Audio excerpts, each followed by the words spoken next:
خطبہ میں یہ بیان کیا گیا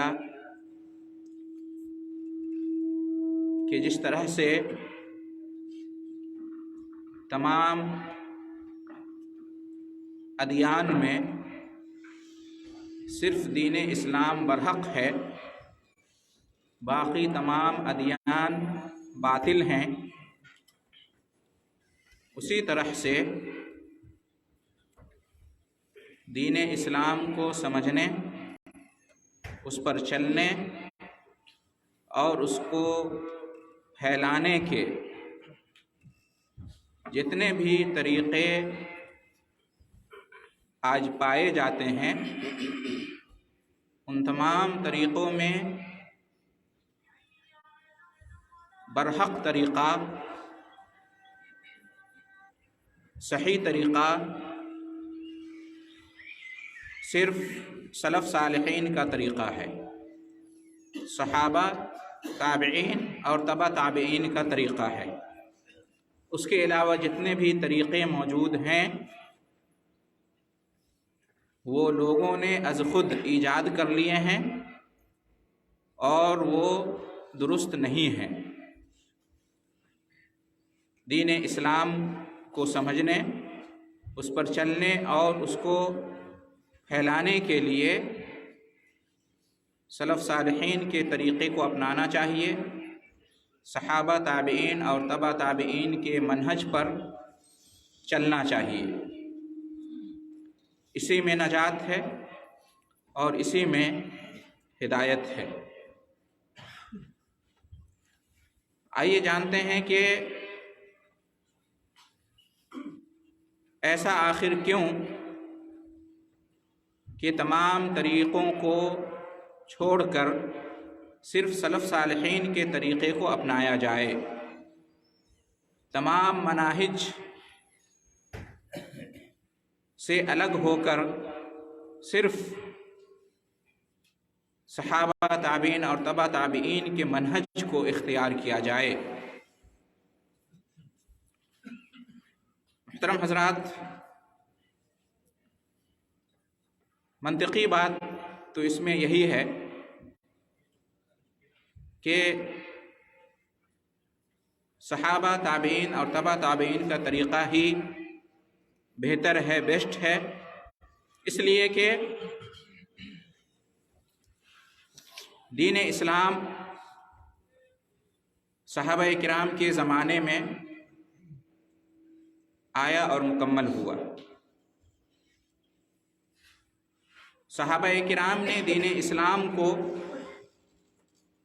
بنتے ہوئے، مکمل ہوتے ہوئے اپنی آنکھوں سے دیکھا، اپنے کانوں سے سنا۔ قرآن کی آیتیں اترتی تھیں، صحابہ کرام موجود ہوا کرتے تھے، نبی کریم صلی اللہ علیہ وسلم حدیثیں بیان کرتے تھے، صحابہ کرام مجلس میں ہوا کرتے تھے۔ تو ذرا سوچئے، اسلام کو، قرآن کو، حدیث کو صحابہ کرام سے بہتر اور کون سمجھے گا؟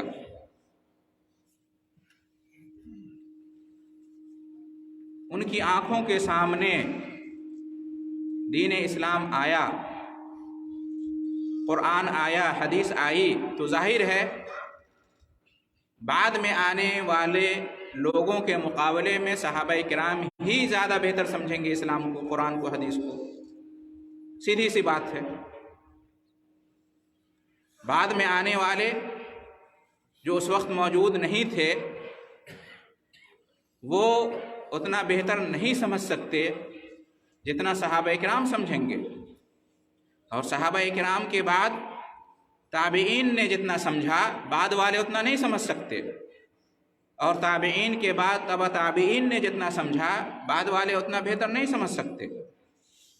صحابہ نبی کے شاگرد ہوئے، نبی کریم صلی اللہ علیہ وسلم استاذ ہیں، صحابہ کرام شاگرد ہیں۔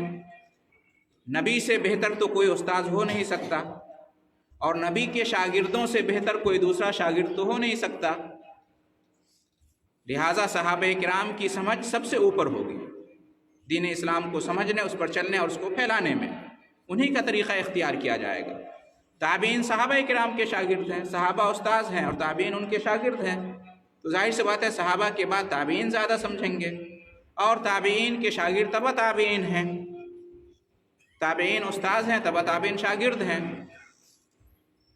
تو یہ جو تین زمانہ ہیں، صحابہ کرام کا زمانہ، تابعین کا زمانہ، تبع تابعین کا زمانہ، اس زمانے میں اسلام کو جیسے سمجھا گیا اور جیسے اسلام پر چلا گیا اور جیسے اسلام کو پھیلایا گیا، آج بھی اور قیامت تک اسی طریقے کو اپنانے میں بہتری ہے، اسی طریقے کو اختیار کرنے میں نجات ملے گی اور اسی میں ہدایت ہے۔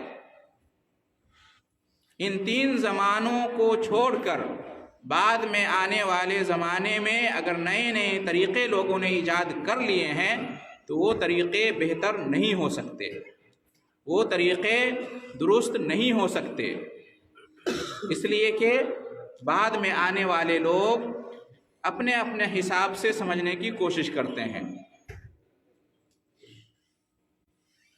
دنیا میں کسی بھی ملک میں کوئی قانون بنتا ہے، کوئی آئین بنتا ہے، تو جو اس کے بنانے والے ہوتے ہیں یا اس وقت جو لوگ موجود ہوتے ہیں جن کے سامنے وہ قانون وہ آئین بنتا ہے، تو اس وقت کے لوگ اس قانون کو اس آئین کو ظاہر سی بات ہے کہ زیادہ سمجھتے ہیں۔ بعد میں آنے والے لوگ اتنا بہتر نہیں سمجھ سکتے، قانون اور آئین کس پس منظر میں بنا، بیک گراؤنڈ کیا ہے، اس میں جو الفاظ استعمال کیے گئے، جو عبارتیں استعمال کی گئیں، اس کا معنی اور مفہوم اور مطلب کیا ہے، اس زمانے کے لوگ زیادہ بہتر سمجھتے ہیں بنسبت بعد کے لوگوں کے۔ بعد کے لوگوں تو اپنے حساب سے الفاظ کو، عبارتوں کو سمجھنے کی کوشش کرتے ہیں، الفاظ کا سہارا لے کر اڑ جاتے ہیں، نزاکتوں کو نہیں سمجھتے ہیں، اور اپنے اپنے اعتبار سے قانون اور آئین کی تعبیر کرتے ہیں، تشریح کرتے ہیں۔ یہی حال دین اسلام کا ہے۔ دین اسلام اللہ کا بھیجا ہوا آئین ہے، قانون ہے، اللہ تعالیٰ نے اپنے رسول محمد صلی اللہ علیہ وسلم پہ نازل کیا ہے۔ تو اس وقت بھی قرآن کی آیتوں کے نازل ہونے کا، نبی کریم صلی اللہ علیہ وسلم کی حدیثیں بیان ہونے کا پس منظر ہوا کرتا تھا، اور ظاہر سے اس کے بھی خصوصی الفاظ ہیں، عبارتیں ہیں، تو ان کے معانی اور مطالب کو اس وقت کے لوگوں نے زیادہ بہتر سمجھا، لہٰذا انہی کی سمجھ بہتر ہے، انہی کا طریقہ بہتر ہے، انہی کا منہج بہتر ہے۔ بعد والا کوئی بھی منہج اور طریقہ ان کے جیسا نہیں ہو سکتا، اور سلف صالحین کی سمجھ کے مقابلے میں کسی دوسری سمجھ کو نہیں لیا جا سکتا، ورنہ گمراہی پھیلے گی۔ آج جو امت کے اندر گمراہیاں پھیلی ہوئی ہیں، وجہ کیا ہے؟ کہ لوگوں نے سلف صالحین کے طریقے کو چھوڑ دیا، اسلام کو سمجھنے میں، اسلام پر چلنے میں اور اسلام کو پھیلانے میں جو طریقہ ان کا تھا، جو منہج ان کا تھا، اس سے ہٹ گئے، خود سے اپنا طریقہ بنا لیا، اپنا منہج ایجاد کر لیا، اپنے حساب سے دین کو سمجھنے لگے۔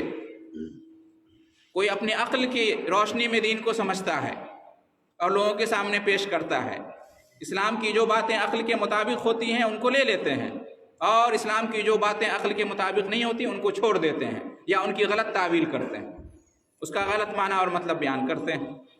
یہ اسلام نہیں ہے، یہ اسلام کو بدلنا ہے۔ کوئی دین اسلام کو سمجھنے کی کوشش کرتا ہے اپنے باپ دادا کی روایتوں کی روشنی میں، اپنے باپ دادا کے کلچر اور رسم و رواج کی روشنی میں، جو اس کے مطابق ہے لے لیا، جو اس کے مطابق نہیں چھوڑ دیا۔ یہ بھی اسلام کو ایک طرح سے تبدیل کرنا ہے۔ بعض لوگ اسلام کو سمجھتے ہیں اکثریت کو دیکھ کر، زیادہ تر لوگ کس طرف ہیں، جس طرف زیادہ لوگ ہیں اس کو لے لیتے ہیں، جس طرف کم لوگ ہیں اس کو چھوڑ دیتے ہیں۔ بھائی اسلام ہے، یہ جمہوری نظام نہیں ہے جس میں سروں کو گنا جاتا ہے، جس میں لوگوں کو تولا نہیں جاتا ہے۔ یہ اسلام ہے، تعداد کے اعتبار سے فیصلہ نہیں ہوگا۔ تو محترم حضرات، اس کے علاوہ اور بھی جتنے طریقے پائے جاتے ہیں وہ سب غلط ہیں۔ کوئی سائنس کی روشنی میں اسلام کو سمجھنے کی کوشش کرتا ہے، سائنس کے مطابق ہے تو ٹھیک، سائنس کے مخالف ہے تو اس کی بیجا تعویل شروع ہو جاتی ہے، یا اس کو چھوڑ ہی دیتے ہیں، انکار ہی کر دیتے ہیں۔